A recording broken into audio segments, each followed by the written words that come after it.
უპრეცედენტო მასშტაბის საერთაშორისო თაღლითური სქემა. ბათუმის პორტში მებაჯეებმა 5 მილიონი ევროს ღირებულების 59 ავტომობილი აღმოაჩინეს, რომელიც უკანონოდ იყო რეგისტრირებული. Lexus-ი, Range Rover-ი, Toyota, მაღალი კლასის მანქანები, რომელთა ფასი 200.000 ევროს აღწევს, ბოლო რამდენიმე კვირის განმავლობაში საქართველოში ბელგიიდან შემოვიდა. ზვირადღირებულ ავტომობილებზე ეჭვი მაშინ გაჩნდა, როცა მებაჟეებმა სერიული ნომრების, ეგრეთ წოდებული VIN კოდების გადაკეთების კვალს მიაგნეს. კურიერი PS-მა გაარკვია ყველა დეტალი. გადავიღეთ ზვირადღირებული ავტომობილებით, რომელიც ახლაც ბათუმის საბაჟოზე დგას. ხათუნა გაგნიძის რეპორტაჟი.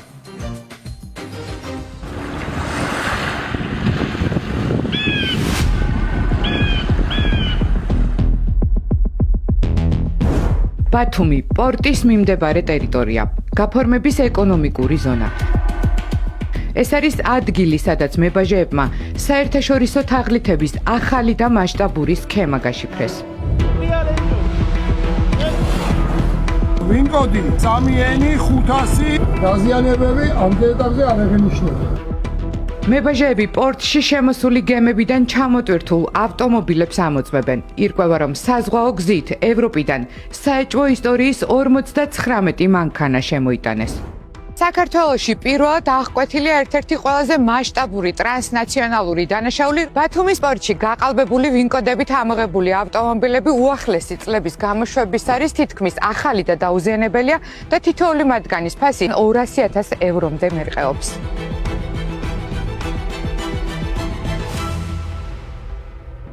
59 ზვირადღირებულ მანქანაზე ყალბის საიდენტიფიკაციო კოდი აღმოჩნდა. ამ ჯიპების საერთო ღირებულება რამდენიმე მილიონი ევროა.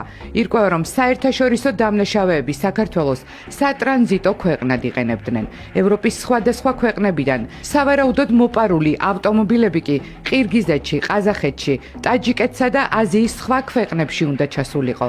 თუმცა დანაშაულის გეგმა ჩაიშალა. ანტვერპენში ჩაიტვირთა კონტეინერებში და შემდგომ უკვე განაგრძო გემით სხვა ბათუმის პორტამდე. თითქმის ახალი ავტომანქანები არის, საერთო ღირებულება არის 5 მილიონი ევრო. 22, 23, 24, 25 წლის გამოშვების სატრანსპორტო საშუალებები არის საკმაოდ ზვირადღირებული. შეიძლება ითქვას, ეს არის უპრეცედენტო მასშტაბის ტრანსნაციონალური დანაშაული.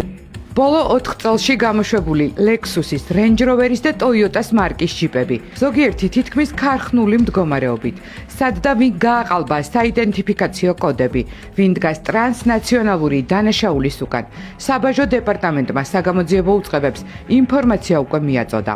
პირველადი ქარხანადამზადებლის მიერ მინიჭებული სატრანსპორტო საშუალებებს ეს ეგრეთ წოდებული VIN კოდები არის გადაკეთებული, დადასტურებული არის ეს დანარჩენი მასალები და გამოძიების პრეროგატივაა და ისინი დააზუსტებენ. სუბუქ ავტომანქანებთან მიმართებაში აღნიშნული ფაქტი ნამდვილად შეიძლება ითქვას არის უპრეცედენტო თავისი მასშტაბით, ისევე როგორც ღირებულებით. ეს ავტომობილები დოკუმენტების მიხედვით უნდა წასულიყო აზიის ქვეყნებში. კერძო პირებთან თუ კომპანიებთან? როგორც შეცვლილია ფიზიკურ პირებთან.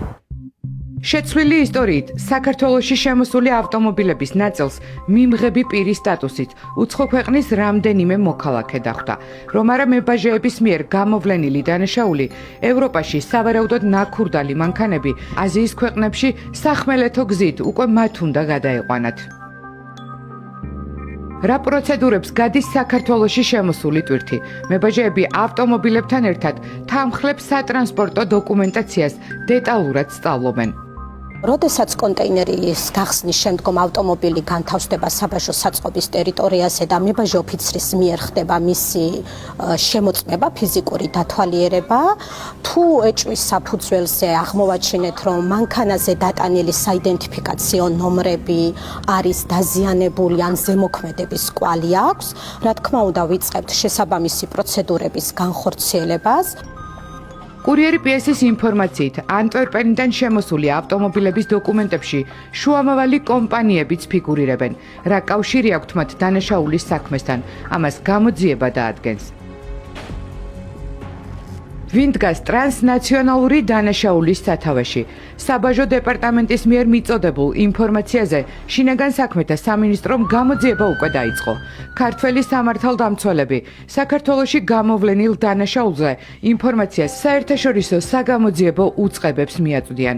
ქართველი მებაჟეების მიერ ჩატარებული წარმატებული ოპერაცია კი შესაძლოა საერთაშორისო გამოძიების მნიშვნელოვანი ნაწილი გახდეს.